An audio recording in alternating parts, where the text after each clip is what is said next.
এবং সেই সময় প্রেক্ষাপট এবং কিভাবে আসলে আমাদের ছাত্রছাত্রীরা তাদের সাহসিকতা দেখিয়েছে সেই বিষয়গুলি আমাদের এখানে মুখ্য আলোচ্য বিষয় হয়ে উঠে আসবে। সমস্ত ইতিহাস যেন মুছে গেছে, যে আমরা একটা নতুন সময়ের প্রেক্ষিতে নতুন একটা সম্পর্কের মধ্যে আমরা দাঁড়িয়ে আছি।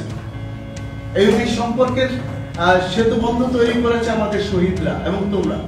What would have happened if the private university students did not join the movement?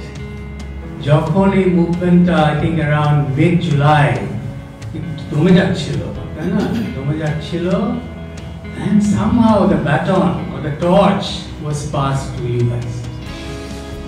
এবং তোমরা এই টর্চটা যেভাবে নিয়েছো, যেভাবে অগ্রসর হয়েছো, এটা আনপ্রেসিডেন্টেড।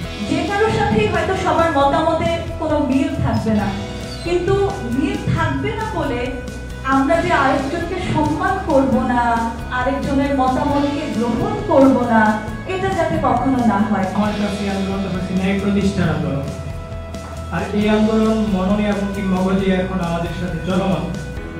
এই আন্দোলন ততদিন পর্যন্ত চলবে যতদিন পর্যন্ত সমাজে ন্যায় প্রতিষ্ঠা না হবে, শান্তি ফিরে না আসবে।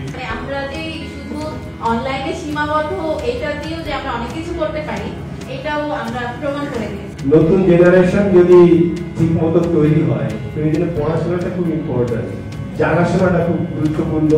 আমি খুব বেশি জানি না, তবে আমি জানি আমার ছাত্রছাত্রীরা আমার থেকে অনেক বেশি জানে, কিন্তু সেই জানাটা আসলে পজিটিভ ভাবে নিজেকে কত কাজে লাগাতে পারবো সেটাই গুরুত্বপূর্ণ।